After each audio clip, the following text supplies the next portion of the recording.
To start with, I'm not sure how many people saw the piece that John had published in The Guardian on Wednesday around Trumpism and the consequences of what Trump's up to.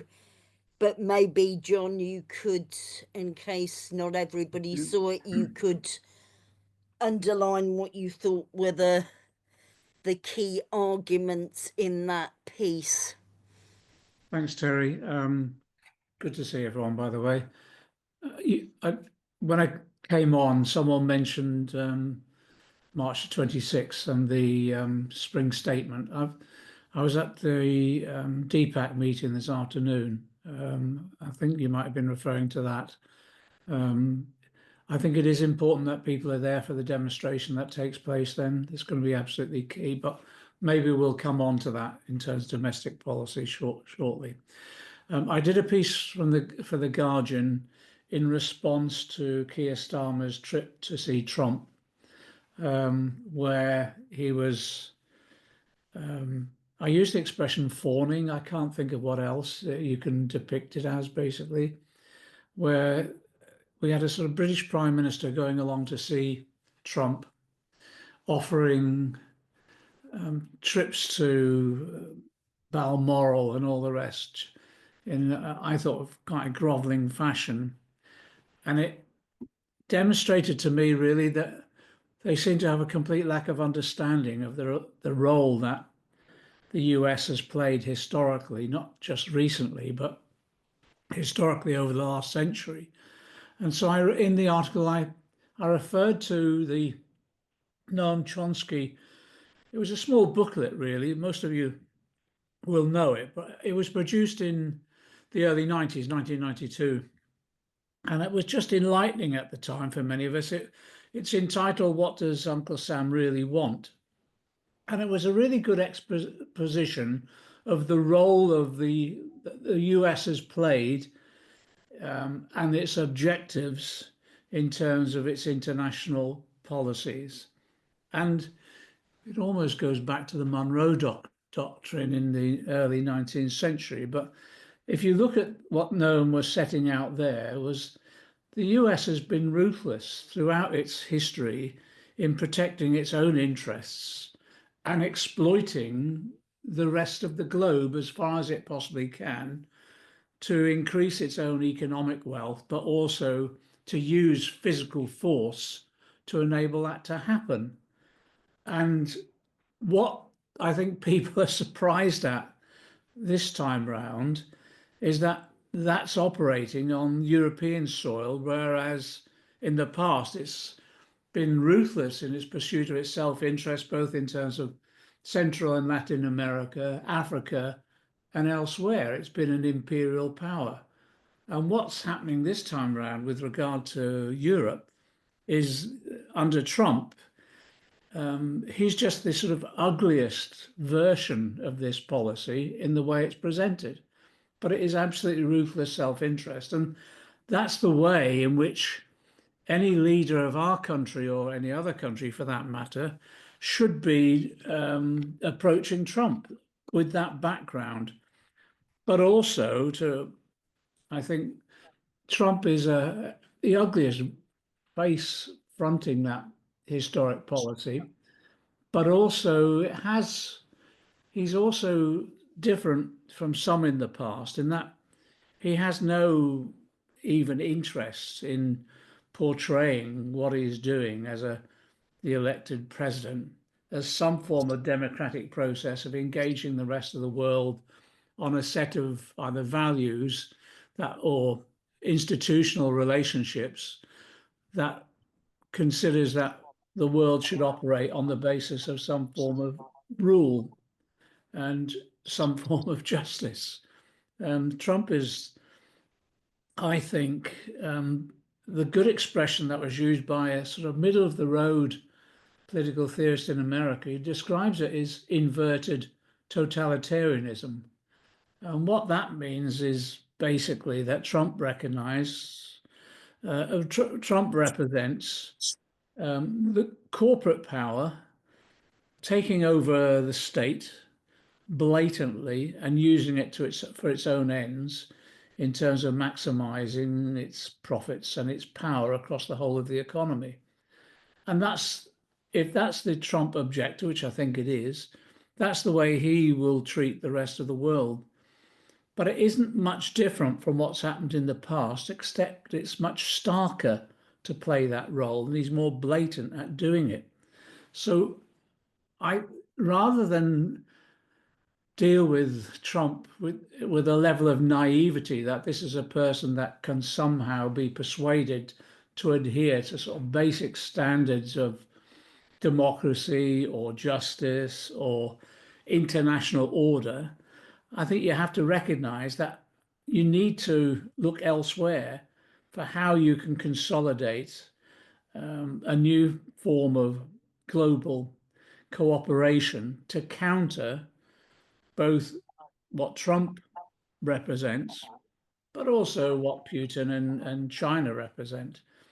And so my argument in the article was that any leader like Keir Starmer should be looking, yes, of alliances across the rest of Europe, but more importantly, I think he should be hosting a discussion, particularly with the global south, representatives from the global south, about what form of alliances, of cooperation and institutions we should be bringing together now to tackle what we're all facing. And the challenges are self-evident. One is obviously the threat to peace and order, of course, but also the grotesque levels of inequality, particularly between the global south and north, but then also the threat to the planet itself in climate change catastrophe. And there's an opportunity here, I think, to actually demonstrate that in contrast to what Trump is doing, there could be a new global alliance being formed that has its interests in its own people and the cooperation that can be engendered across peoples for peace and security and tackling these major crises that we face, rather than drifting into further conflicts and rather than being, well, effectively colonized by America. So that was the nature of the article. It was just to wake people up and to say, look, stop being naive about this.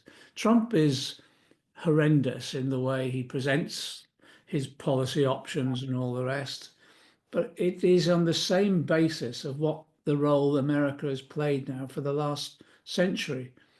And what Noam Chomsky's book did in 92, he just described a list of the countries whereby America had suppressed democracy, democratic regimes, or installed often right-wing, semi-fascist almost dictatorships, and aligned itself with real brutal dictators. And you can see Trump doing that all over again. So I just wanted to almost shake up the discussion from the one that was taking place and to say basically you can fawn all you like with Trump. He'll do what he'll fulfill what his policy objectives are, which is securing American dominance as far as he possibly can. But the prime element of that is economic dominance. And interestingly enough, Keir Starmer went along and there were two objectives when he saw Trump. One was to try and get Trump involved in some form of provision of military security, defense security to Ukraine, the fallback position, and also to try and secure some economic treaty, economic deal. Literally, within days of him leaving Washington, Trump had not only failed to provide the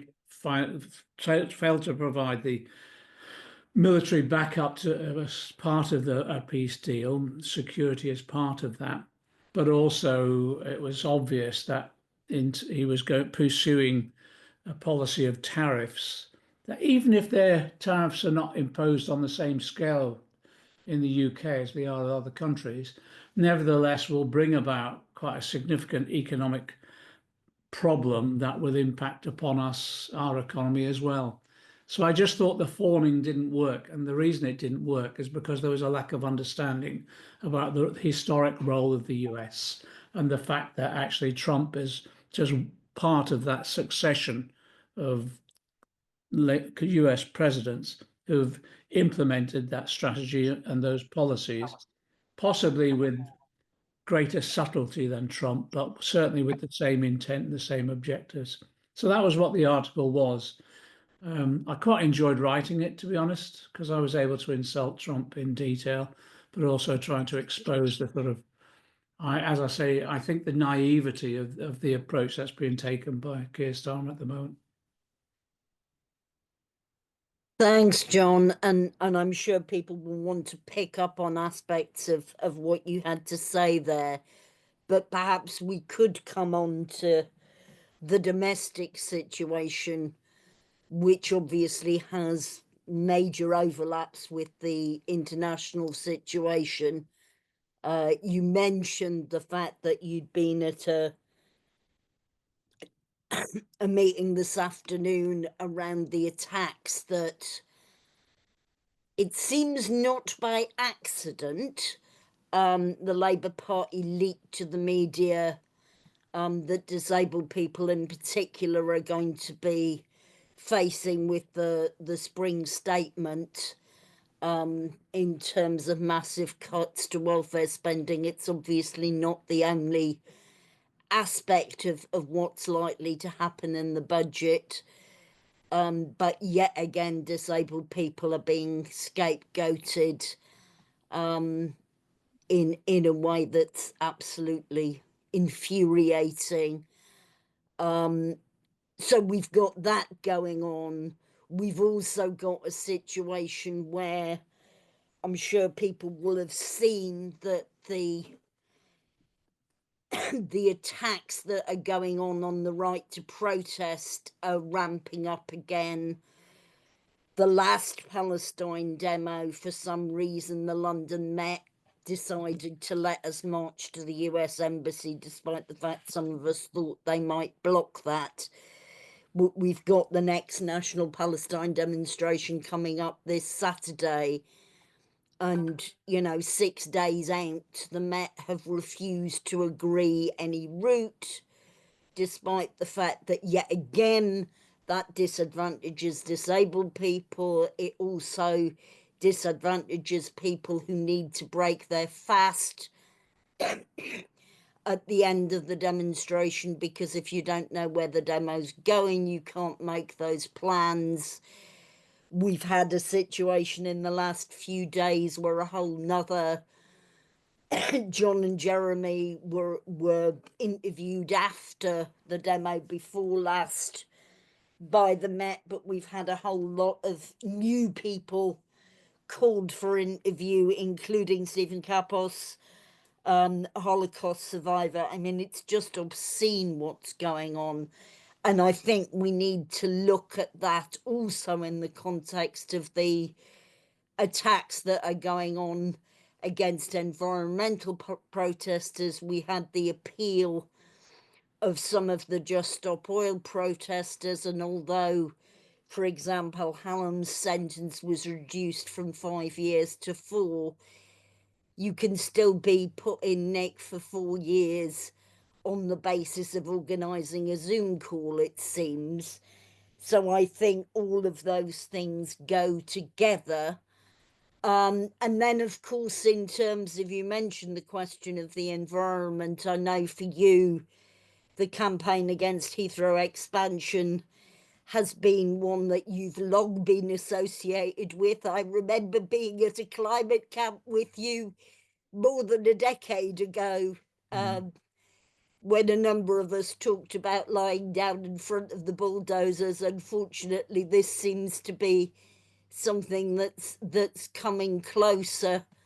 And I'm sure there's a million and one things that I've left out in terms of the disastrous situation, our NHS, our education system, our housing situation, all of those problems. So while I'm sure everybody here breathed more than a single sigh of relief when we finally kicked the Tories out in June. The honeymoon for this government has been exceedingly short. And while it's nice to see that Reform are tearing each other apart, I don't think that the way Labour in government is putting forward, having said it was a party of change, it's not doing very much to break from the alliance with the bosses that the Tories were so desperate to develop. So I wonder if you can comment on some Sure, of those things. sure. If I take them in turn, really, start with the economic strategy the government's pursuing. Way back in November 2023, it was, I produced a report with Andrew Fisher where we number crunched what would be needed by an incoming government to address the 14 years of 13 years then it was of austerity, just to put back what had been cut in terms of investment in public services at that time by the Tories. And we looked and said, actually, it's about 80 billion. We're talking about annual expenditure, 80 billion. And we were looking at what then was the Keir Starmer and Rachel Reeves' strategy for ensuring that we could afford that sort of level of investment. And of course, you rebuild over time. You don't do it overnight, but you rebuild over time. So we look at within the life of one parliament, within 5 years. And what the Labour leadership were then saying was that they would grow the economy, and therefore growth would largely be able to fund the public services that we need. Because if you grew the economy, you'd then have tax receipts, and that would enable you then to invest in repairing the damage the Tories had undertaken.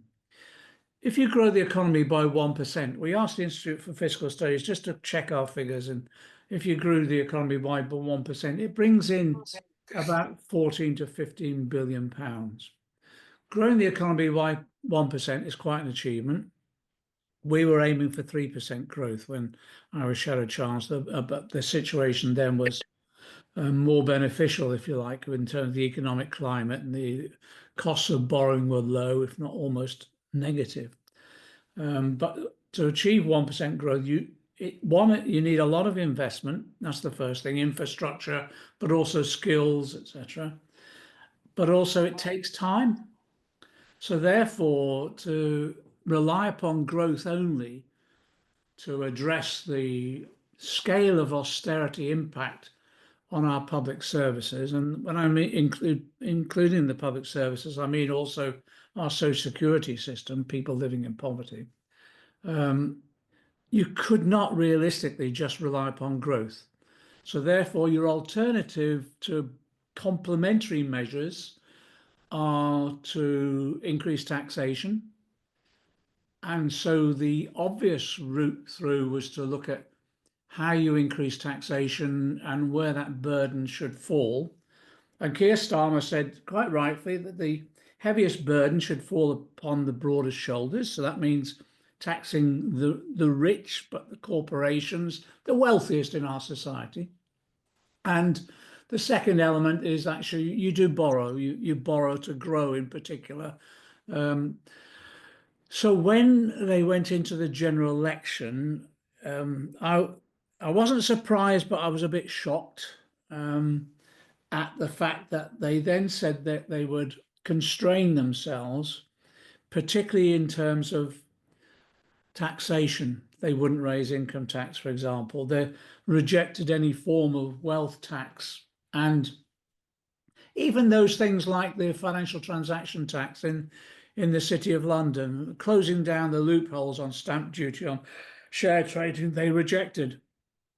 So for me, it became, and also they lightened up on borrowing. So I was pleased with that, but it was still borrowing for investment rather than for day-to-day expenditure. And some of that borrowing for investment, needs to encompass things like social care, issues like that.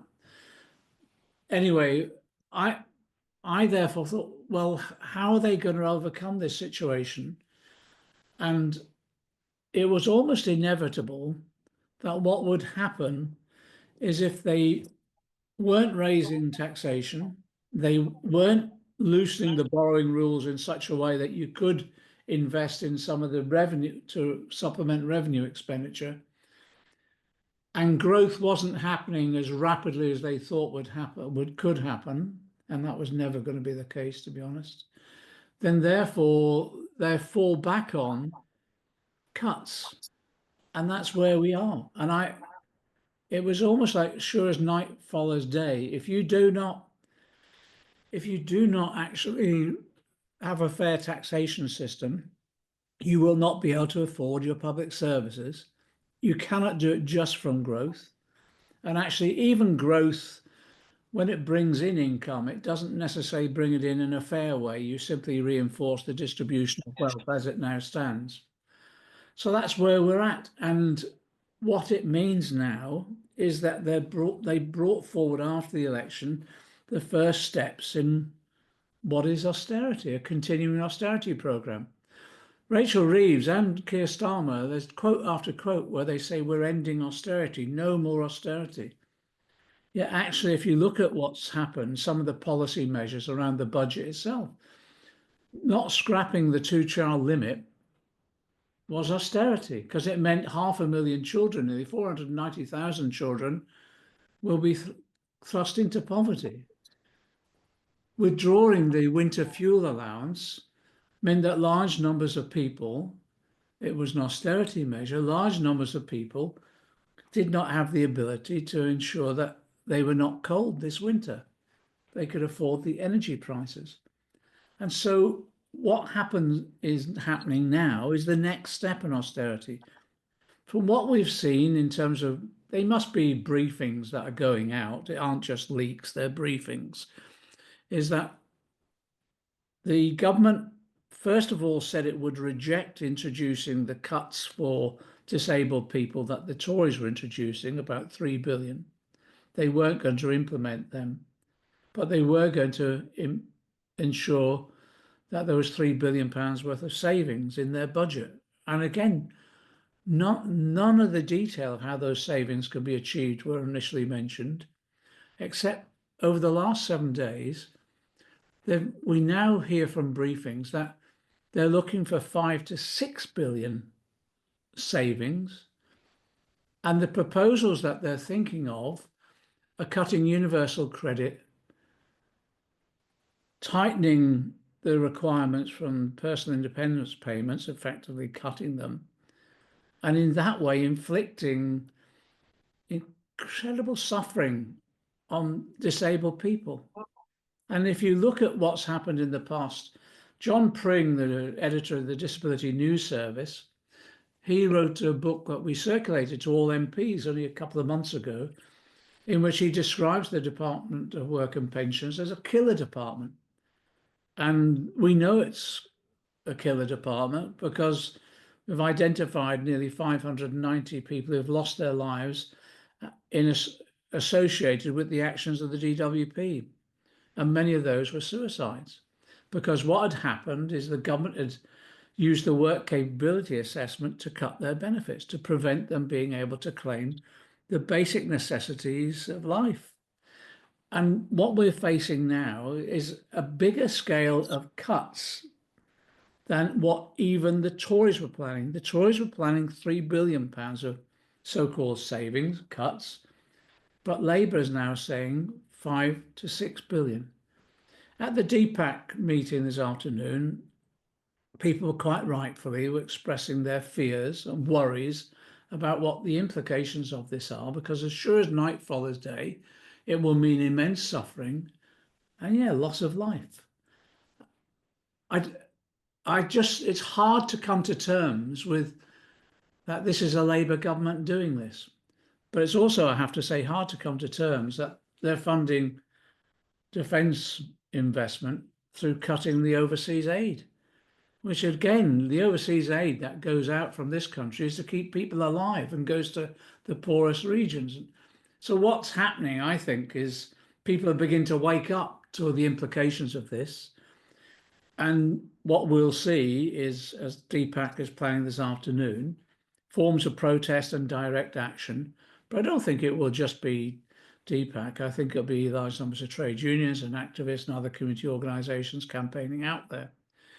And that brings us on then to the problem that we have with regard to the right to free speech, assembly, and protest in this country. Because what we're seeing is an undermining of some of the basic civil liberties that we've had in this country for a number of centuries, fought for by generations. And it's the undermining of them in a brutal way. We've seen, I just give the examples really. We've seen Palestine Action, people who've been taking direct action against arms companies. I was visited by a couple of the mothers of two of the young women that have been arrested who supported the direct action Palestine Action. They were arrested in July, August. They're held in remand at Bronxville, and their case doesn't comes up until the earliest, by the sound of it, is May this year. So they will have been inside over a year on remand, not even found guilty of anything. And it's absolutely, I've been trying to visit them. It's been really difficult to get them to visit. I sent in books to one of the young women. One of them was just about to start university before they were arrested, and the other was in her first year of university. I sent in some books from a book list her mum sent me, and the prison authorities have refused to give her the books. And it's quite brutal the way that they're being treated. So that's the first example of what's gone on. But as you said, Terry, the environmental campaigners, to get a 4 or 5 year sentence for blocking a road, it's just extraordinary. We've not had this sort of level of repression in our country, well, certainly for 70 or 80 years. And even then, I think we weren't seeing the length of prison sentences meted out to people for peaceful protests. These are all peaceful protests. With regard to the Palestinian demonstrations, I can't comment on Jeremy and my case because obviously we're awaiting the decisions by the police about whether they prosecute. But I have to say, I was quite shocked that, as you mentioned, Stephen Corpus, a Holocaust survivor being called in to be interviewed by the police because he wanted to lay some flowers on the floor at the feet of police officers in a demonstration. Again, we have to be careful. There's a wonderful video today that you must probably seen on Twitter where some young people are being told that they can't protest near Parliament for Palestine. So they said, well, is it illegal that if we're protesting for Israel or for Sudan or whatever? And the police officer can't answer. And again, it just shows you the role the state is playing on this particular issue. There's a bill coming up in Parliament tomorrow, the crime and policing bill, and I just flag it up because it hasn't had much publicity. But one part of that is quite a repressive measure against the traveller and Roma community. It's where their homes can be taken from them by the police with limited authority. It was a measure brought forward by the Tories that Labour actually opposed. We opposed it when the Tories brought forward, but now it still remains within the bill. So I'm worried about this build-up of quite authoritarian climate and repressive measures that are taking place. It means we just have to mobilise, and we have to mobilise effectively. And what I'm saying to my parliamentary colleagues is this issue around the austerity measures and the way in which people are treated when they protest against those austerity measures will be a defining moment for this Labour administration. And that if they're not very, very careful, It will be a defining moment that actually leads to the fall of a Labour government eventually. And the dangers that we have is the one you've noted, that actually the threat that we have at the moment is not necessarily from the Tories, it's from the far right in terms of reform. And so the mistakes that are being made, bringing forward austerity measures at this stage, just plays into reform's hands. Final point for me, you mentioned the third runway at Heathrow, so I'll just comment on that. I'm really worried about the overall environmental policy. Ed Miliband, I thought, had set out a good program of action. The scale of investment, if you remember that they promised £28 billion a year in terms of the program, that was cut down dramatically. We're lucky if we're going to see 5 or 6 billion in terms of investment, but also it looks as though there is a reliance upon the private sector for much of this, and that I fear will be fleeced again as a result. But also the issue around the third runway at Heathrow, I just tell you now, if they do go ahead, try to go ahead with the third runway at Heathrow, it will be the iconic battleground with regard to climate change in this struggle. Just as you referred to the climate camp last time, 2007, 2008, if I remember, or 2009, I can't remember the exact date. I think right the way across the country and Europe, this will be seen as the key campaign to expose the impact of what government policy with regard to climate change, because it isn't just a NIMBYist campaign. It is for me in terms of I represent my constituents, and there's 8 to 10,000 of them that'll lose their homes, and whole communities will be demolished, and there'll be increased noise and air pollution right the way across London. But actually, it also means that the government is virtually given up then on really having an effective program to tackle climate change. And I think that's what will mobilize people. And I think that's why the government is anxious. And that's why I'm fearful about the sort of repressive measures that will be taken against environmental campaigners. But I don't think that will cow us. I don't think that will prevent action taking place, because people recognize that this is so serious. And there's a new wave of action and activists coming, I think, at the moment. If you look at the picket lines and the demonstrations, whether it's Palestine or other issues, yeah, a lot of us oldies are there. Of course we are, because of our experience. But actually, if you look at them, they're largely young people, and they're young people who aren't willing to take it anymore. And it's been quite inspiring, quite honestly, on all of these occasions when I've been on these demonstrations or been at meetings and rallies that have taken place. So my warning to Labour MPs, particularly the new ones, the 250 new ones that we've got, is be very careful at the moment to listen to people, go back to your constituencies and listen to people, because people aren't going to be ridden roughshod on these issues.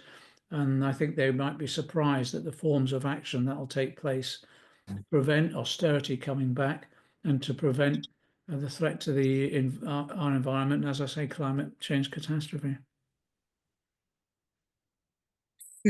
Thanks so much, John. I think now would be a good time to open it up to questions and contributions from the floor.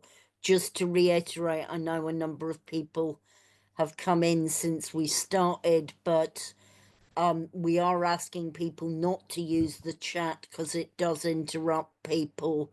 And I'll take sort of 3 or 4 contributions from the floor, then bring John Black back, and then take another round. So it's a bit more of a fluid conversation. And if I could ask people to speak for not more than 4 minutes, so that there's time for everybody to get in. So the first person I've got indicating is Mike. So over to you.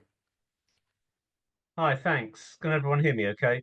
I wanted to Yeah. say a bit about defence. I think the left is going to have to get into a conversation about this, and it's not something that we are used to talking about very effectively. But I want to say that I think we would be foolish to just ignore the conversation that's going on and try to minimise issues of security. I think Jeremy got this right when he linked the London Bridge bombing in 2017's general election campaign to earlier British policy in Iraq and elsewhere. That was quite courageous and correct to make the connection. I think people appreciated his honesty in doing so, but I think we got it wrong when some people around him downplayed the threat posed by the Salisbury poison attacks in 2018, which I think in retrospect may have been a turning point in his fortunes, perhaps more important than the manufactured anti-Semitism crisis.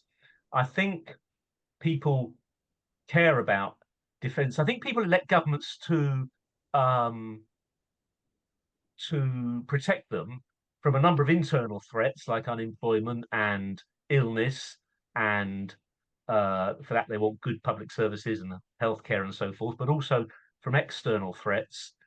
And I think we have to be accurate in identifying what those external threats are. I was at a fringe meeting at the 29 Labour Party conference when a top civil servant, former top civil servant at the MOD, got up and he said that, in his view, the skewed priorities of the arms industry and the military industrial complex were the single biggest threat to Britain's national defence, because he argued that the lobby channels defence spending into prestigious military projects. That includes nuclear weapons renewal, by the way, and away from the real threats that I think we have to talk about in a defence context, like climate breakdown, terrorism, pandemics, cybersecurity. It was revealed a few years ago that Britain is defending itself against 60 significant cyber attacks a day. I mean, if you just take the issue of pandemics, or rather the issue of climate breakdown, Friends of the Earth estimate there are 40 million environmental refugees driven to migrate due to food insecurity, drought, and rising sea levels. Most senior military figures warn that global warming is the greatest security threat of the 21st century. It's rarely mentioned, though, in government strategic defence and security reviews, and when it is, it's framed in terms of the impact on national security, the need for hard borders, and so forth. So I just think there's quite an important thing we can do there, because every time I open a tabloid paper, Ed Miliband's job is under threat, and there's talk about further cuts to the budget to deal with the climate emergency. There's a clear link there between the importance of dealing with the climate emergency and identifying that as a key security issue, as opposed to the kind of stuff that the government is preferring to talk about and spend money on at the moment. I just wonder what John and others think of that. Thank you. Thanks, Mike. Pete and then Bob. Thanks, Terry, and thanks, John. Yeah, just a quick couple of things. I mean, first off, I think for me, it's very important that you're one of the MPs prepared to speak out on both Ukraine and Palestine, whereas too many on the left sort of will speak out against the occupation of Palestine, but think we're wrong to support Ukraine. And I think that's an important marker. But my bigger point, I suppose, was, I mean, I think Terry indicated sort of while we were pleased to get rid of the Tories, we had our reservations about what Starmer was going to do. But I think for everybody, he's been far worse than what we feared he was going to be like. And so there are so many things where they've done worse than what we expected. But even things like they're now saying, well, they may stop those building companies involved with Grenfell getting contracts, but they'll review it next year. The issues like that, the planning issue is just about the developers, not about dealing with the homelessness problem, the housing problem. There are so many issues where they've sort of basically kowtowing to business. I don't know if you sort of have any feeling about whether they're going to water down the proposals on trade union workers' rights, which are quite modest anyway. But, there's a fear that there is an awful lot of lobbying going on from employers there. And I wonder I know that Starmer has been the extreme disciplinarian in terms of the MPs, but I wonder what your feeling is on whether some of the MPs will reach a breaking point when so many of these issues are piling up. sooner or later, people, I mean, the likes of Annalise Dodd, for instance, who isn't a, raving lefty, people reach a breaking point. And I wonder what your feeling is on whether more MPs will do that as the issues pile up. Thank you. Thanks, Pete. I'll take Bob and then George, and then I'll bring John back, and then we'll start a second round with Sandra. Bob? Yeah, hi. Hi, John, again. And thanks for giving up so much of your time on a Sunday. But it's indicative of the times that we're in, isn't it? Yeah. I'm not a big newspaper reader, just if someone sends me a clip to read. So I didn't read your article about Trump, but obviously I did see enough of the news on telly, and I'm afraid it really was gut-wrenching. It was sickening to watch Sir Keir, like you say, fawning over him. And when he took out this piece of paper from his jacket pocket, I was half expecting him to give him 2 tickets to go to the zoo. And if we still had Billy Smart's circus on Clapham Common, that kind of thing. So, I mean, it's, oh, Christ, you're a human rights lawyer, or you were. Surely, I mean, this is the guy that wanted, the first time he was in office, to build a wall, akin to like the Berlin Wall, but several thousand miles longer, to petition off Mexico. So, yeah, I mean, you need a spittoon, don't you? But going forward back, like, you having to repeat yourself for what you spoke about earlier today, my main question is, like, what can you do to mobilise the SCG into trying to get the pressure up? Not just come out, because I know yourself, Richard Bergen in particular, many others will come out and support Deepak and the activists and come and speak with us, on Parliament Green. But what can the SCG do? Because it pointed out in my breakout group, when I spoke and someone else spoke, we've got 200 new MPs, some of who are young, and I said, like, they parachuted in into the position. But you get friended when you get friended new to Parliament.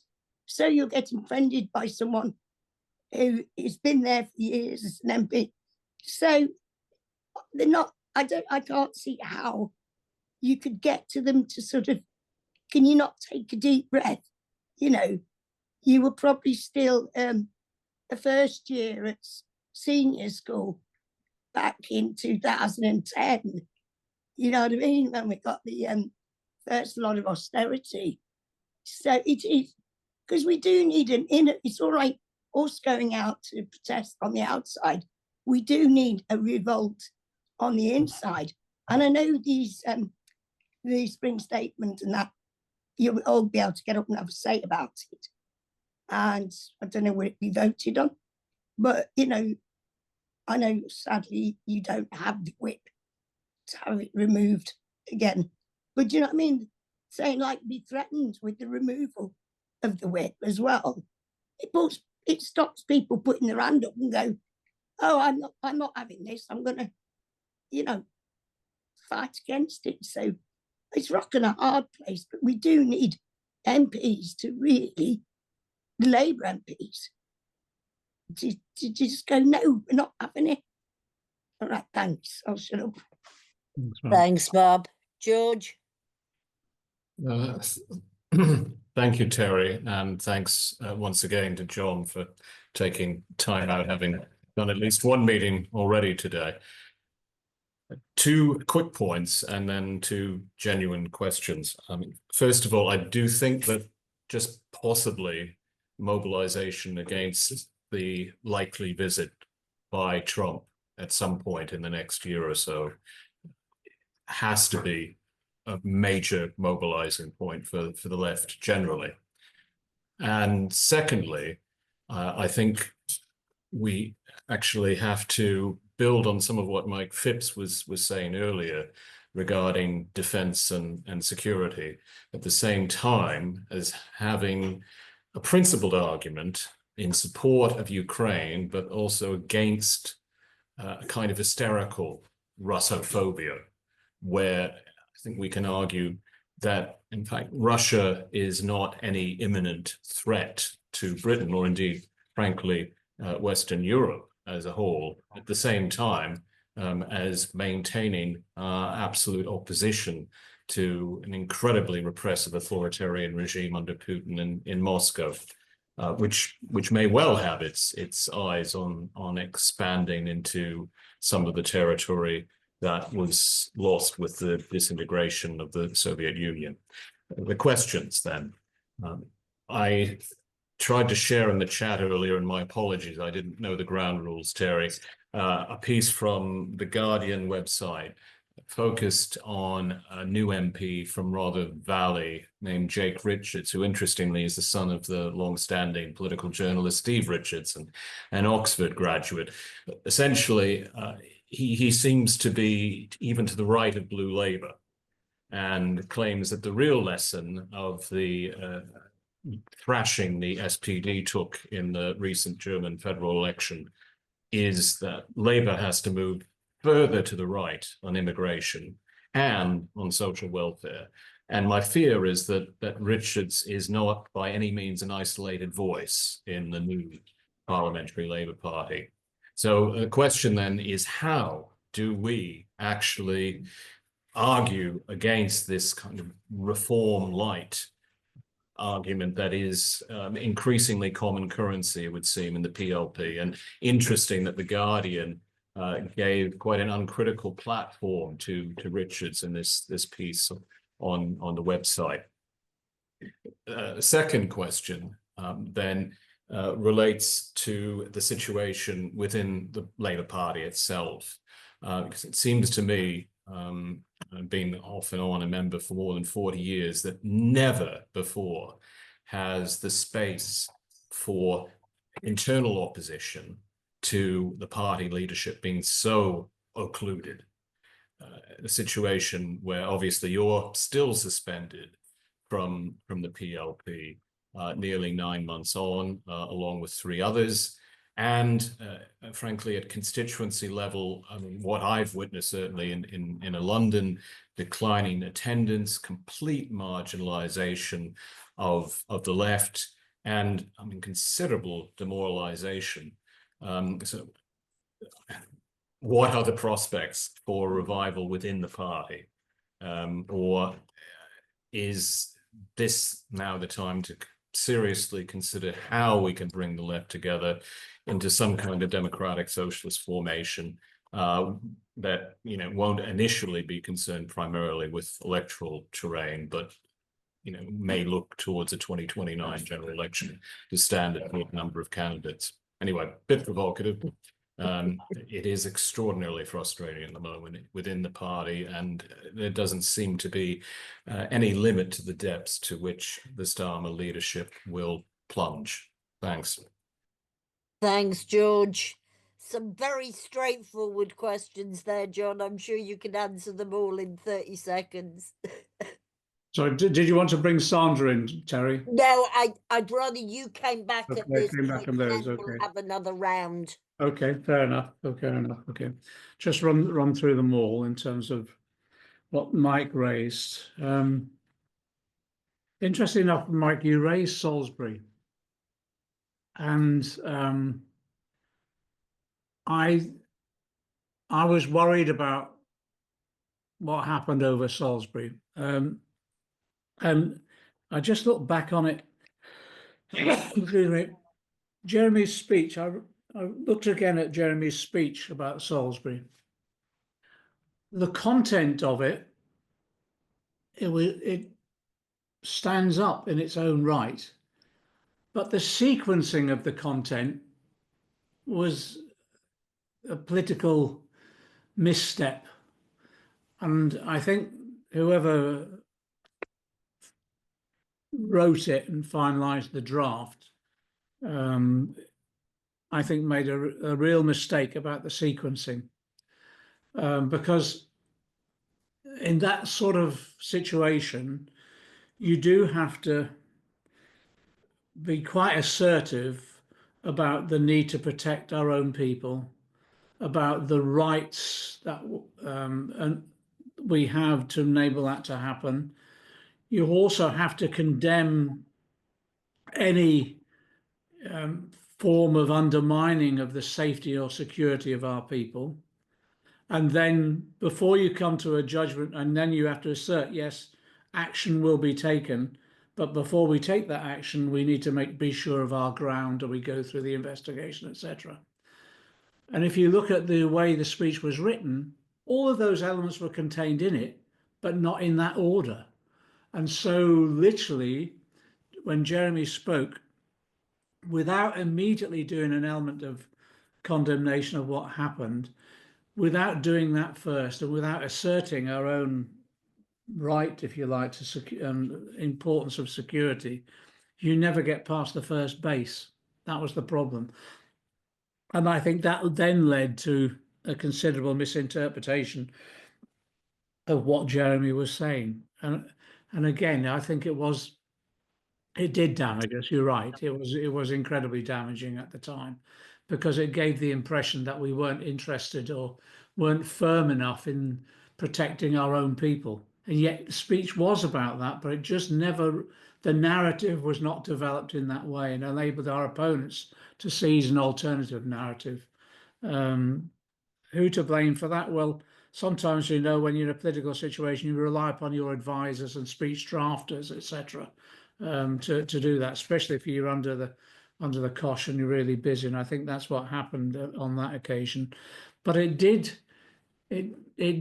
does highlight the point that you're making, really, that we've got to have a discussion around defence on our own terms.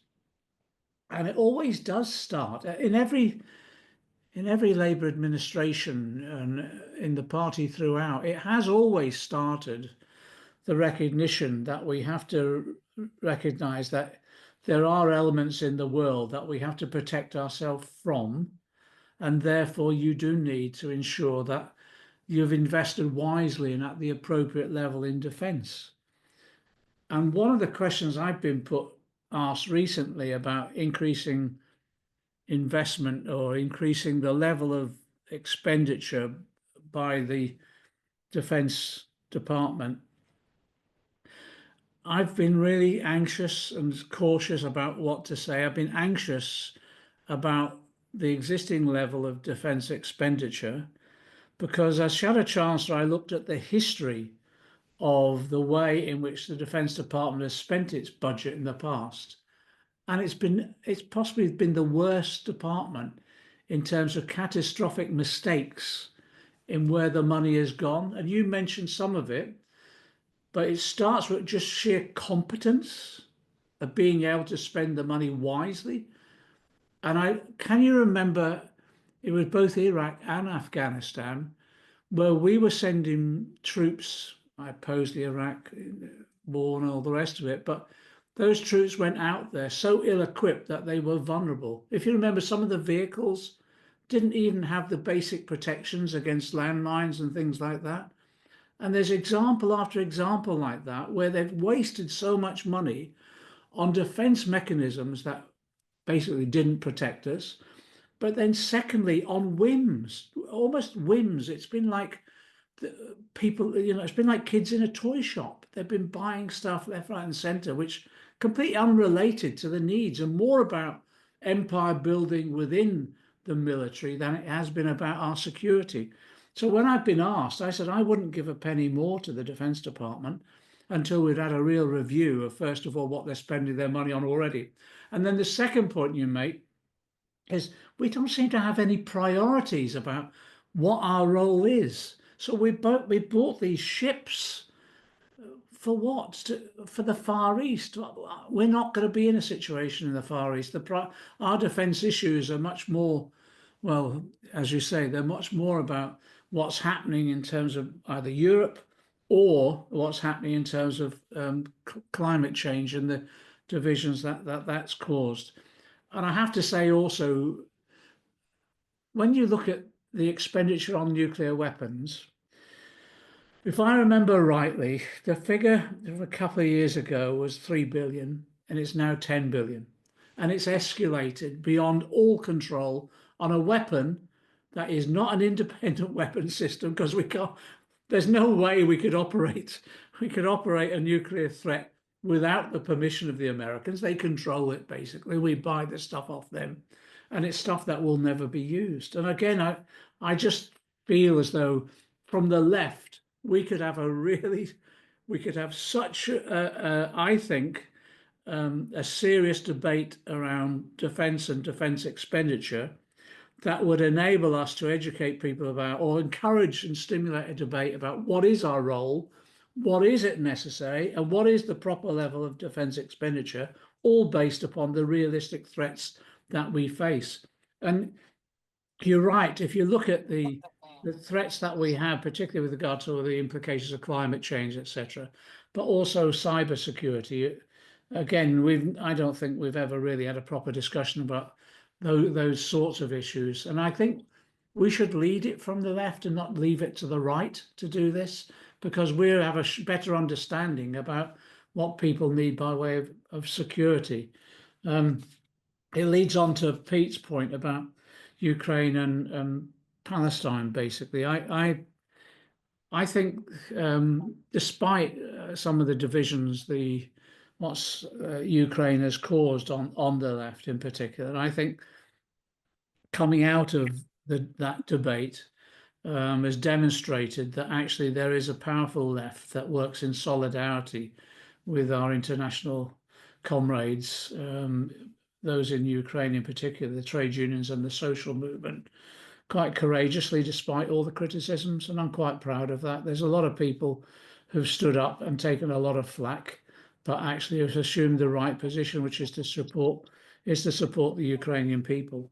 But my fear now in all of that is that unless we can mobilize the left on the debate about the future of Ukraine and the reconstitution, the rebuilding of Ukraine, what we'll see happen is leaders across Europe, including our own, allowing effectively Trump to rob the Ukrainians of their natural resources and then impose a neoliberal economic strategy, which opens up effective neo-colonialism of Ukraine because of the installation of US and some European corporations as well to exploit them. I think our role now is to work with our Ukrainian comrades to launch a campaign about the future of Ukraine, which is based upon their objectives of securing full democracy, but that includes economic democracy as well. And there was an excellent statement that was put out yesterday by our comrades in the social movement, which are basically the socialists in Ukraine, which has given a warning about the risk that there now is, not just from Trump, but also from this neoliberal, neo-colonial approach that might be imposed upon them, and their call for support across from the socialist and trade unions across Europe to support them in this campaign for the rebuilding of a Ukraine based upon peace, of course, but based upon, as I said, a democratically controlled economy rather than one that's being imposed upon them. And which leads on to the issues here that you've raised. I think we've got to recognise that there's been an element of what can only be described as corporate capture of this government. The lobbying firms have done their job.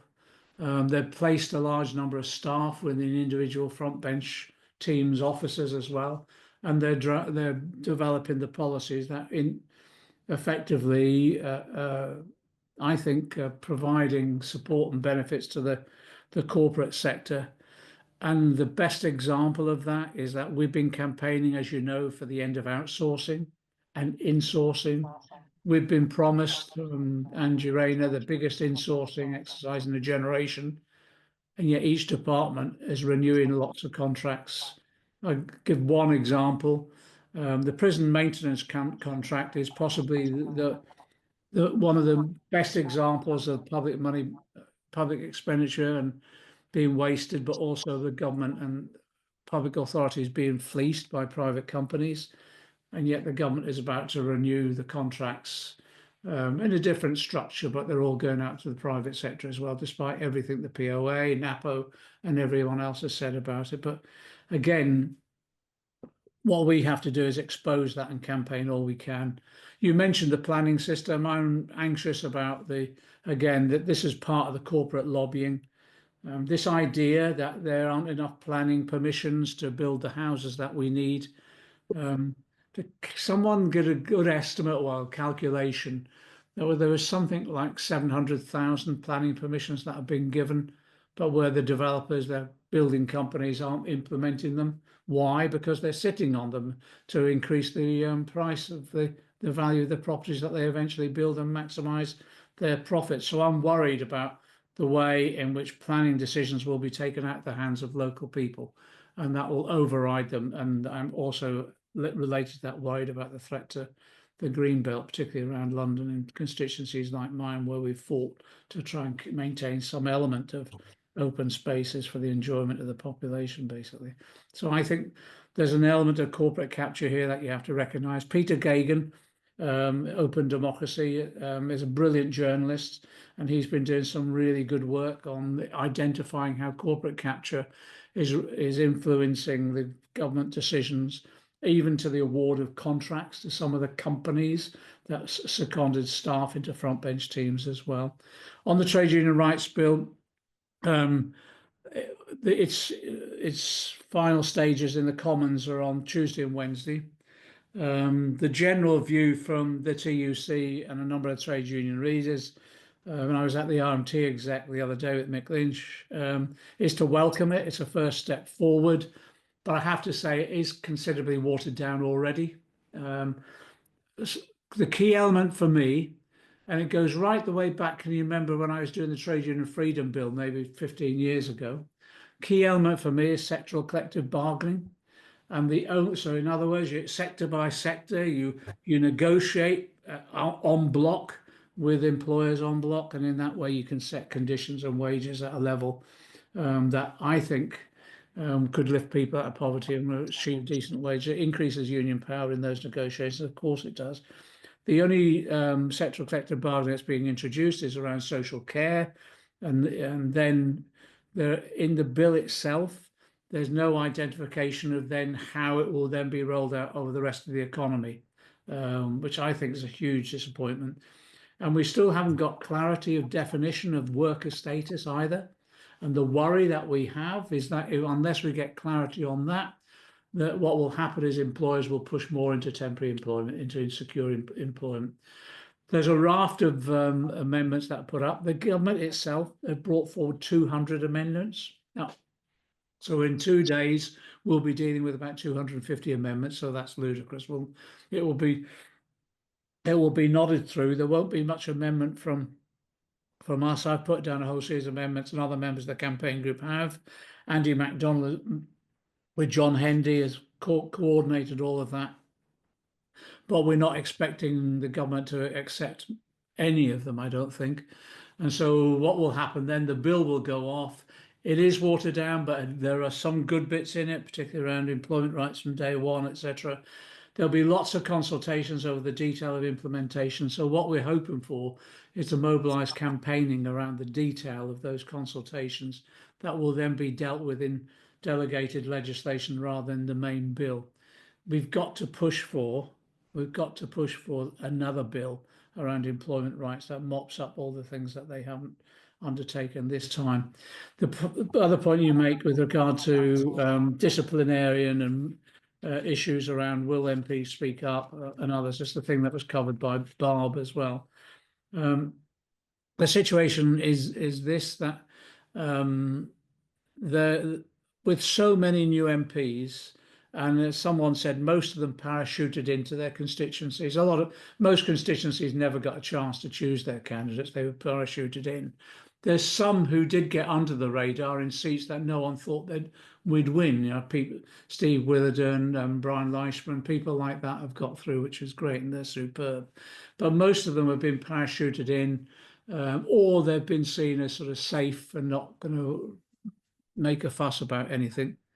Actually, that will change. Partially, it will change, and is beginning to as well, because these people are going back to their constituencies and they are getting some stick about some of these policies, and they're having to come back, and they're doing it privately now to say, how did we get into this mess? Whoever took that decision, that sort of thing. And you can see some divisions breaking up within cabinet as well, particularly around the way in which Ed Miliband is being treated. So I think what we have to do is work on the basis that actually, if they are going to introduce a whole range of austerity measures, and as we move towards mid-term, people will start looking to see about their own political survival. And that opens up the discussion and debate about not just what's gone wrong, but actually what the alternative is. And I think that's where I think the way in which we mobilise is important. And that comes on to George's point, really, which is on the questions. With regard to Trump's visit, I think that's right. We need to mobilise to expose all that as well. But when it comes down to how do we mobilise, he's right. I've seen some of the statements. I saw that one by Richards, the article that he did, which was extremely right-wing. But actually, I think people are waking up to the fact that the more you move onto reform's territory, the more reform gain rather than anyone else. And so therefore, what we've got to do, I think, is mobilise around all the individual issues. And this answers George's point, really. At the moment, within the Labour Party itself, and it's right nationally as well, it's hardly an organisation that's operating at all, certainly not in terms of political campaigning. Membership has declined, meetings barely take place, and certainly, as has been said, the left is either staying at home or is marginalised completely. So therefore, people's activities, when they feel strongly about an issue, is that they're moving into individual campaigns, social movement campaigns. And I think that's where we need to be. So like DPAC today, the Labour left needs to be so fully involved in supporting those campaigns. Eventually, I think they will have their influence. It'll either push Labour back from the austerity policies it's pursuing, or it might cause fissures within Labour itself, and a genuine debate will open up. And I think that's most probably more than likely mid-term, so later next year, when a lot of those new MPs will be looking towards the next election, and it will be coming up very rapidly. And they're on relatively small majorities, most of them. And that's the time, I think, when it's that an honest debate is important about what's gone wrong and what the alternative could be. And as we build up those individual campaigns, I think we build up the momentum and change the whole climate of opinion about what's necessary. I want to go back on the stomp. If you look at what Bernie Sanders is doing at the moment, he's going on the stomp around different states. Thousands of people are turning up at those meetings. It's almost like the old Jeremy Corbyn days. I think if we tried to do that from the Labour Party, that wouldn't work. But if we try to do it from involving ourselves on the individual campaigns, and then at some stage trying to bring all those campaigns together again, I think that could work. And I think that's what we should be working to. So every time we get involved in an individual campaign like DPAC or whatever, we're actually saying, yeah, this is our campaign and this is what's happening to us. But actually, it's also happening to this other group. Can we link up? It's that sort of thing. And interesting enough, that came up in the discussions I was having at DPAC this afternoon. How can we link up with others? Someone raised, how do we link up with the Palestinian campaign even? So it's that sort of thing. Solidarity campaigning on a number of fronts that will eventually, I think, bring about a political change of climate that then may well return to the debate about electoral politics. On the electoral politics, with a first past the post system, I can't see any other way but then maintaining our campaigning to move the Labour Party into a left socialist position. I know that people say, well, Trump, reformers breaking the two-party system and all the rest. The only reason that reform is able to do that is because the establishment is allowing it to happen. They think they might need an alternative to the Tories, so they're running with reform as well. That wouldn't be the case if it was a formation coming from the left. I think they'd break it as much as they could. That's why I still think on our electoral system, first past the post, the only route actually at the moment is still the Labour Party, but we've got to be clever about how we shift the Labour Party. And a lot of that is, I think, as a result of external campaigning initially, that then we'll look at the electoral consequences of that. I'm going on. Thanks, John. I've got 3 more people wanting to come in. So Sandra, and then Gwen, and then Martin. Right. Going back to what happened earlier in the day and actually expanding it a bit, I'm quite concerned that I've experienced quite strong feelings from areas of the left which identify anything to do with race, disability, identity of any kind as this sort of identity politics. Whereas I tend to see those things as oppressions. And I think it's a very important thing, very important distinction needs to be made, because otherwise people just think, oh, that's not important, and it's not. We're talking about the majority of the population, 20% plus people identify as disabled. We have particular groups who are being really badly treated at the moment. I would include in that trans people who are in the most horrendous situation. It's life-threatening situation, actually. Also GRT people, very much so. And I mean, to see the government actually turning on Roma and traveling people who are already having huge problems in finding, places to live that aren't some sort of next door to sewage works or whatever. All those areas, how do we get the left to build alliances that are based on oppression? Because at the moment it's sort of like, LGBT people are in one little caucus, and the issues aren't taken on by everybody in the way they should. Issues around trans people aren't taken on by everybody. Issues around disability aren't taken on by everybody. And we need the alliances there. So I don't know how we do that and how we get there, but it is an area where I'm really disappointed in the lack of interest, say, from the left. You expect it from the farm rights and what have you, but when there's a dismissing of those issues by members of the left, that is, I don't know how we get round that, so I'd be interested that. Energising the party, how do we do this at grassroots level? I used to be in one of the most left-wing constituencies. Well, I think Patrick said it was mostly the most left-wing branch and constituency in Leeds, not so long ago. Now it's depressing. It's been taken over by Labour to win, basically. After a really unpleasant meeting where I took a ceasefire motion and realised afterwards I should have gone with body armour on. It was that unpleasant. There are a lot of left people, really good, solid comrades I've worked with for years, no longer turn up anymore. They found other places to campaign. So how do we draw those people back? Because they're still there. They're still involved in, especially in in Palestine solidarity campaigns.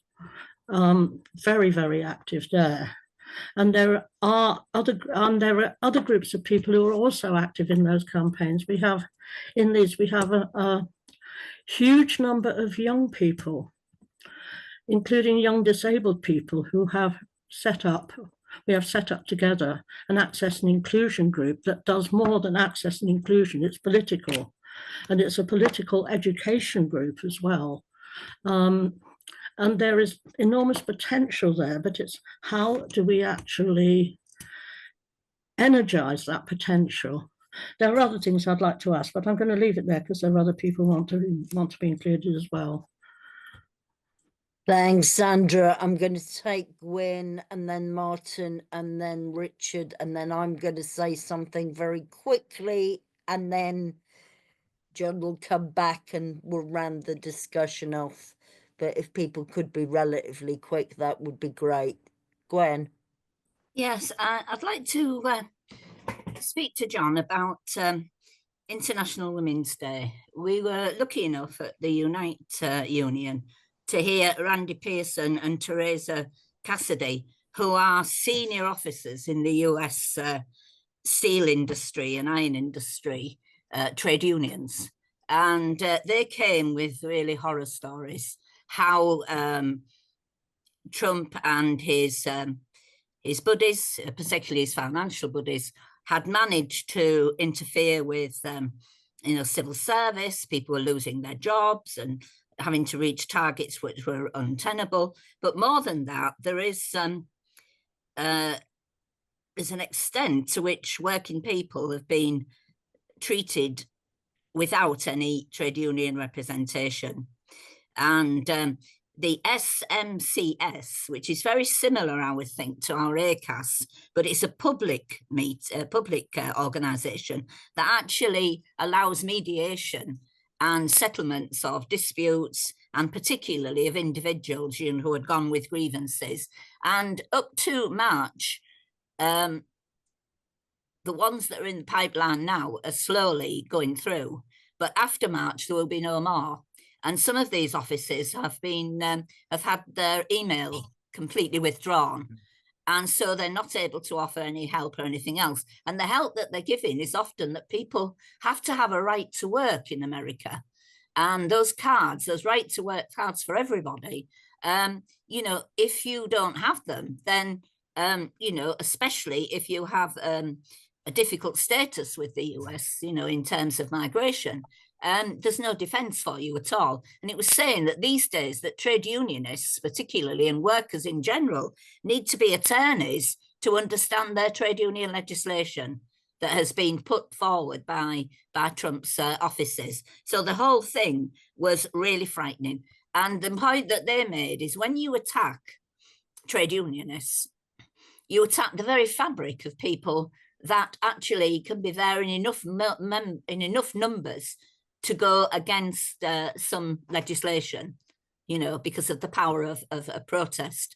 But this isn't happening there. And apparently there's been frightening raids now on churches, on schools, on community centres to make sure that people have these right to work passes. And if they don't, then of course they're hauled off, and their children are still in school, but they're hauled off if they're teaching there. And the whole thing was so depressing, really. And at the end of it, I just felt that being a trade unionist all my working life, I just felt that this also was the terrible warning from them that the undermining of trade unions, of course, is a dangerous thing. And we know that, don't we? We know that from the far right that hand in Germany. We know that. The first people they came for were the trade unionists, because they're the only ones that could stand against in any shape or form and in any numbers.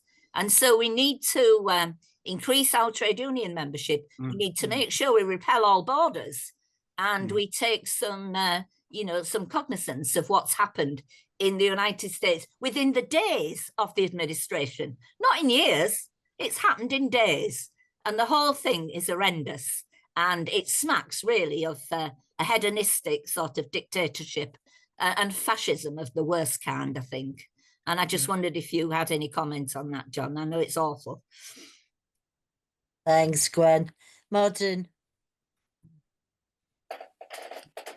Hi, I'm Martin. Actually, I'm a member of the Green Party and a member of Green Left in the Green Party. I was in Labour, but I left 60 years ago. I want to talk about, I went to see No Man's Land, No Other Land the other night, the Palestinian film. And at the end of it, people came out and they were absolutely stunned.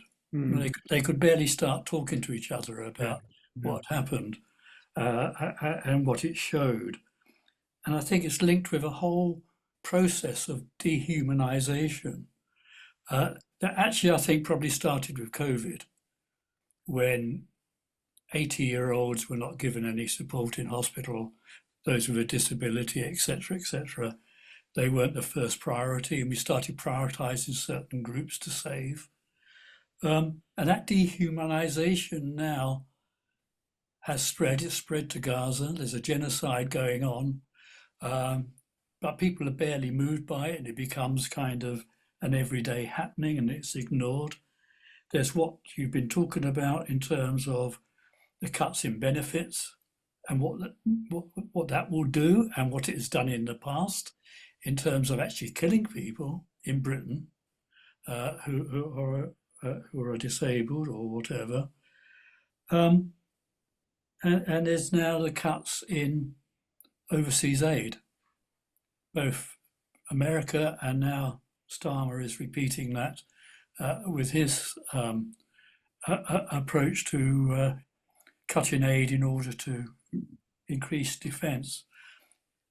So I think there are areas of unity there across the left, and not just across the left, but across churches and all sorts of other groups as well, where a massive, almost like a moral crusade, or I dare say the word moral, but it is totally immoral what's going on.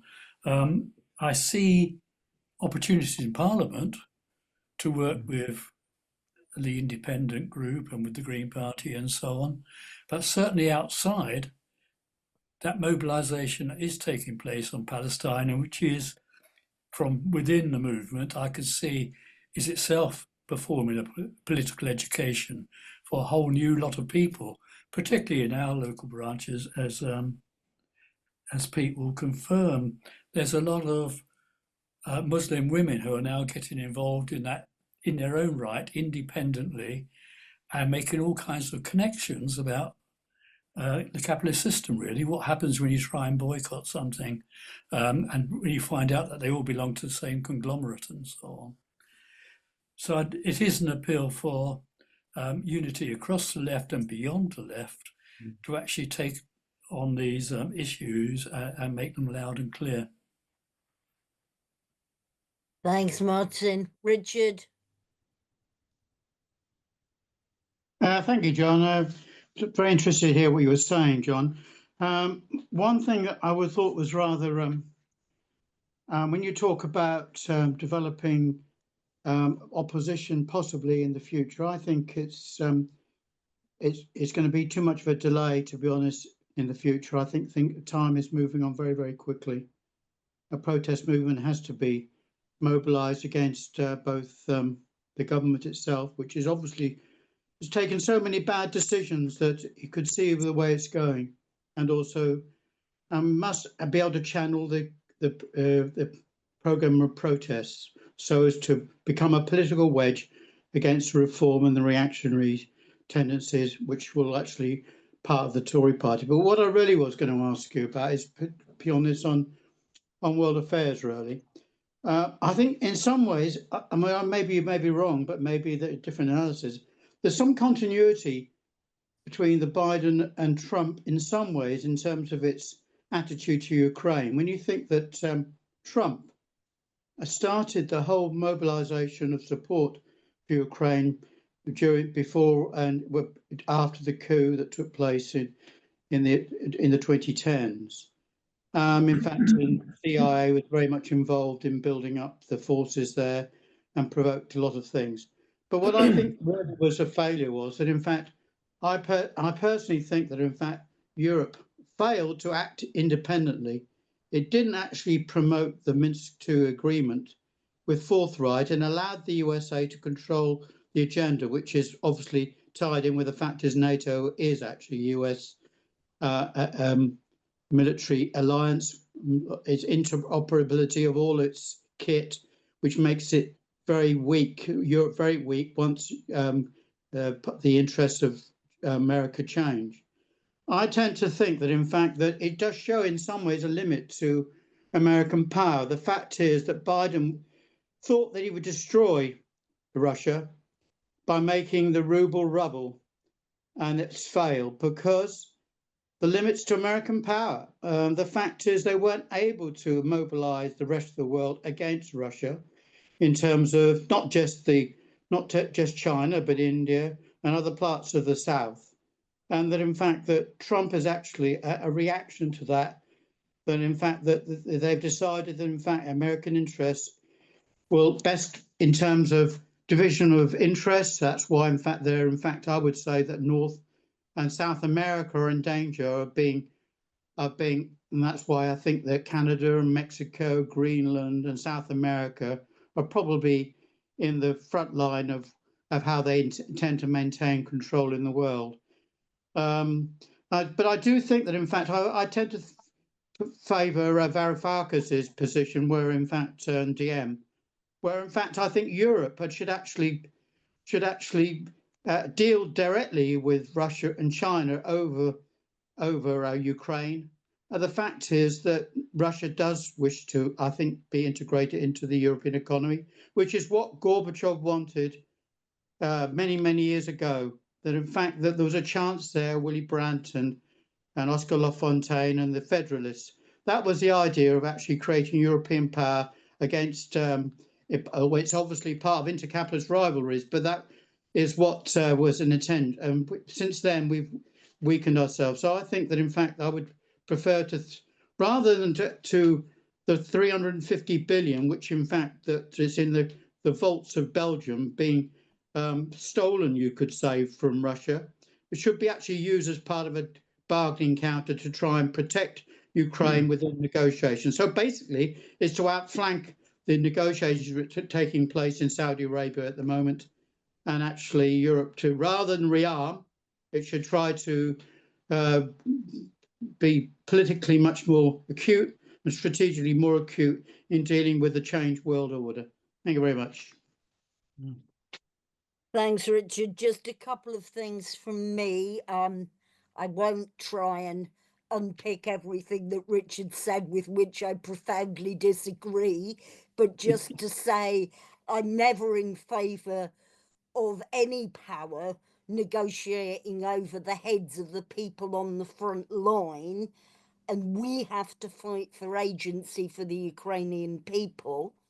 I think that the statement that John talked about from Sazat Nehru, we should circulate after this meeting, and the key elements of that are the cancellation of Ukraine's debt, which is absolutely fundamental to give that country any room for manoeuvre, but also, in my view, the assets that have been frozen from Russia should be used to help Ukraine. They're not, those assets are the assets of oligarchs. They're no more, they're not acting in the interests of ordinary people in Russia, many of whom have been forced to flee because of their opposition to the war. I've got friends across Europe who've left Russia because of their opposition to the invasion, and so we shouldn't think that the huge numbers of people in Russia are over that. I wanted to pick up something else, though, which kind of relates to Martin's point. Is there a space for another socialist movement? It seems to me that Tony Benn, bless him, we all miss him, had a whole project for a political period that tried to bring together the left inside the Labour Party with campaigners outside, And that was important both in terms of a mobilizing space, but also I think it comes back to what Martin was saying about political education, because it seems to me there is political education going on in the different silos, but there isn't a common space where we can discuss all of those things together. And I think it relates to Sandra's points about the fact that sections of the left are kind of retreating into this notion that the working class is about straight white men rather than about the majority of exploited and oppressed people. And somehow if we could create that political space where we could have some of these discussions out more widely, I think that would take us further forward, because we're not going to agree about the tactics of what we do in our own local communities, but we can learn from each other. And we've always gone forward as a movement when we've learned from both our successes and our failures collectively. Thank you. If I can come back and start almost in reverse order, let me mix it up a bit. On the point, Terry, that you've just made, the whole thrust of what I'm doing now is to encourage as many individual struggles to take place around very specific issues. DPAT's one example, but there are many others. I chair an unpaid carers group, again, who are in a horrendous situation when it comes to lack of support and poverty, etc. There's a whole range of individual struggles that are taking place and need to take place, and there are a lot of those are individual trade union struggles as well. The reason I'm trying to encourage as many as I can, and the reason I'm trying to say to Labour Party members and Labour MPs, the Socialist Campaign Group members, is that we've got to involve ourselves in as many of those struggles as we possibly can, not to patronisingly offer leadership, but just to offer solidarity support. Because in all of those struggles, eventually there comes a time when electoral politics becomes important to them, because they'll want electoral change, they'll want new laws, they'll want the state to operate to tackle some of the problems that they're facing and implement the demands that they're making. At the moment, if you went ahead and said, look, we need immediately, therefore, to join the Labour Party and swamp it with left progressive members and take our causes into that, people are so alienated from the Labour Party, they'll ignore you or they'll react badly to you. Similarly, if you go along and say, well, we've got the opportunity of setting up a new political party that will take us into office to be able to tackle these issues, they won't believe you because it will be seen as incredible. So I know Richard said that we mustn't delay, and I agree we mustn't. We mustn't delay in motivating and mobilizing and supporting these individual struggles to make people's experience of political engagement and activity real in all its different forms. But there will come a time, and I think, Terry, you're right, we should be talking to people now about it, that when you're involved in an individual struggle, can we talk to others who are going through the same experience? Is there a way in which we can share experience? Is there ways in which we can demonstrate our mutual solidarity around these struggles? And how can we use that for political education purposes, as you say? And I think it's a bit like steam from a kettle. I think that's what we've got to work towards. When we're in the past, that's exactly what Tony Benn did. When we set up the LRC many years ago, one of the roles we wanted to play was a bridge between those struggles external to the Labour Party into the Labour Party, and vice versa, where we were picking up ideas from other campaigns that we could take into the party and vice versa. So I think you're right. That's the strategy we need to pursue, but it needs to be done with a lot of care, where you don't alienate people too early on. But I think it's almost inevitable, where people will share their different experiences, and eventually, if there is a formation, a political formation, and I don't mean a political party, a political formation that can bring the weight of those campaigns together at different times, I think it could prove to be incredibly effective. And we should talk to people about it now, that in these individual campaigns, we should say, is there anyone, just ask the question, is there anyone else we can link up with? Is there anyone else we can learn from? Is there anything else we can bring together? You know, ages ago, the People's Assembly did work quite effectively. I think it's run its course now, but you can see something like that emerging eventually. But as I say, the timing has got to be right. What's interesting in this current period, though, actually things are picking up a pace which I never expected. Last year, I wrote a couple of articles, and I said the time for the left within the coming period will be mid-term of the Labour government, when things have gone wrong and lessons have to be learned and people will be looking for alternatives. Well, that will be at the time when I predicted by mid-term that Labour could be deeply unpopular. Well, it's come much quicker than I thought. It really is. If you look at what's happening in the opinion polls, but also if you look at what's happening to Labour in council by-elections, our vote has dropped by about 20% on average, and we're losing hand over fist. It's extraordinary, really. So I think there are opportunities there where people will be looking around for alternatives, and we've got to try and unite as many of those struggles as we possibly can, which comes on to Sandra's point, really. You know, there's a big debate, isn't there, around identity politics, etc., and wokeism or whatever.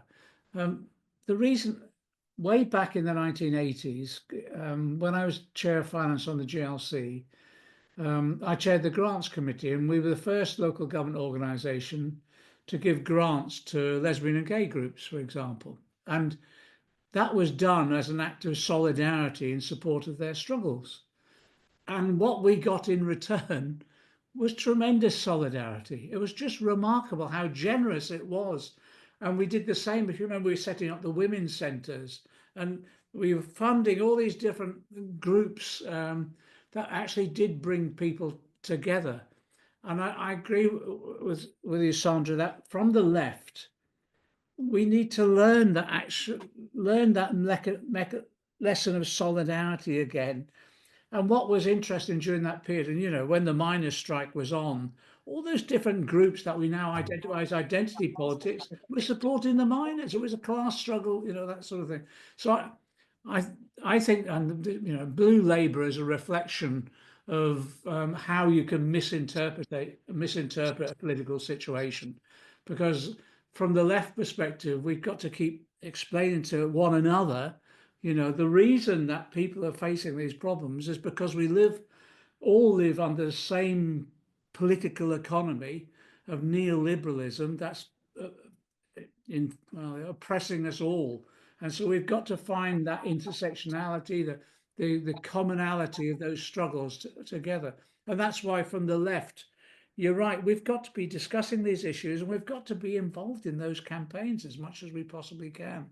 And again, I just think that's another way of how we build a progressive movement in this country, by that instantaneous solidarity. You know, where it's almost, when people put the call out, and there's an issue there here that we're facing, whatever section of the community is, it's almost instantaneous solidarity that we have to display in every form we possibly can. And that's why in Parliament, if you look at what's happening among some of the younger campaign group members like Nadia Whittam and others, they're raising all these, Kim Johnson, people like that, Zara and Apsar, they're raising all these different issues on behalf of these different groups and campaigns, but they're raising it in a way which is bringing people together.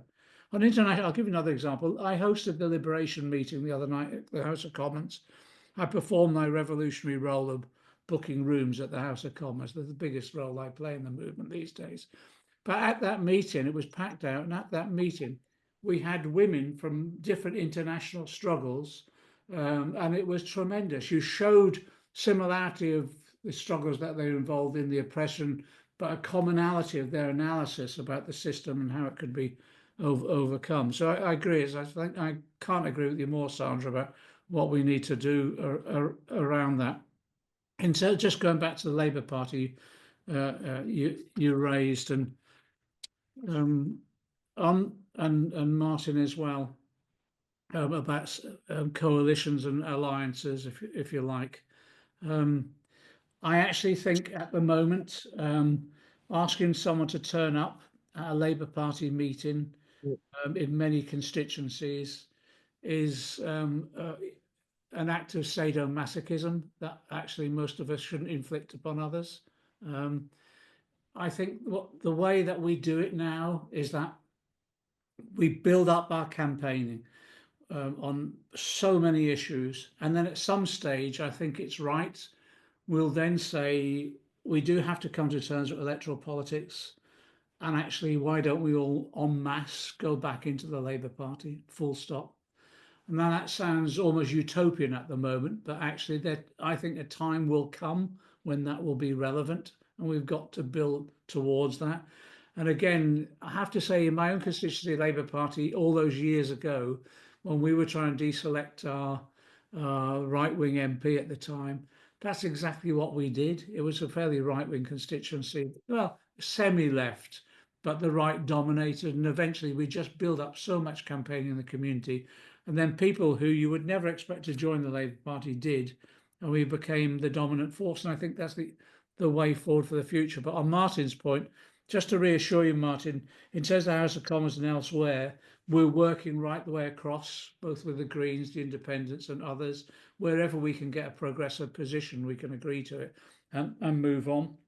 And that's not about formal talks or anything like that. That's almost automatic. People come together on those different campaigns, and it's quite reassuring actually that then gets reflected in the debates that we have. Final point for me on Richard's point about world affairs, etc. The point of my article was to try and get across that there is a potential at the moment that maybe we've not had before, that the reaction to Trump across the world gives us the opportunity of bringing forward, pardon this expression, a coalition of the willing, those who actually are revolted by what Trump is doing, have a clear understanding of the role of the US, and therefore can exercise and coming together a level of influence and power that they may have never had before, never realized they could have. And that if there was a socialist prime minister in this country now, that's what I think that person would be doing, hosting those conversations across Europe and in the global south about if we're unhappy with what the US is doing, if we're not willing, what we don't want to be associated with either Russia or the Chinese bloc, there's a potential for a progressive bloc in this world that could be brought together. And as I say, to tackle those common issues, the biggest of which is climate change. And I think there's enormous potential there that might not be seized by Keir Starmer, but we should be putting on the agenda. Because in some ways, Trump has been a revelation to some people, but it certainly demonstrates that the US can't be relied upon from the future, and also it exposes the role it plays not just currently but in the past. With regard to the role that could be played by the current group of European leaders, the key element for me is exactly as Terry said. Whatever influence we want them to bring to bear, at the moment, in the short term, it's got to be in the security of Ukraine, but making sure that the peace talks that are now going to happen, that Ukraine is at that table, but firmly empowered to express its view and draw the line in the sand that it wants to draw in the interest of the Ukrainian people themselves. Otherwise, we'll be standing by and letting Ukraine be carved up by these two superpowers, Russia and America. And it will be carved up in a way which will be to the detriment of working class people in Ukraine and actually for the rest of Europe as well, I think, as well. I'll shut up at that point. I think I've spoken too long, really. But can I just say it's been a really interesting discussion for me as well, and it's been really, really helpful. We should do this again sometime. Indeed, indeed. Let's not leave it as long next time. Thank you all very much for coming.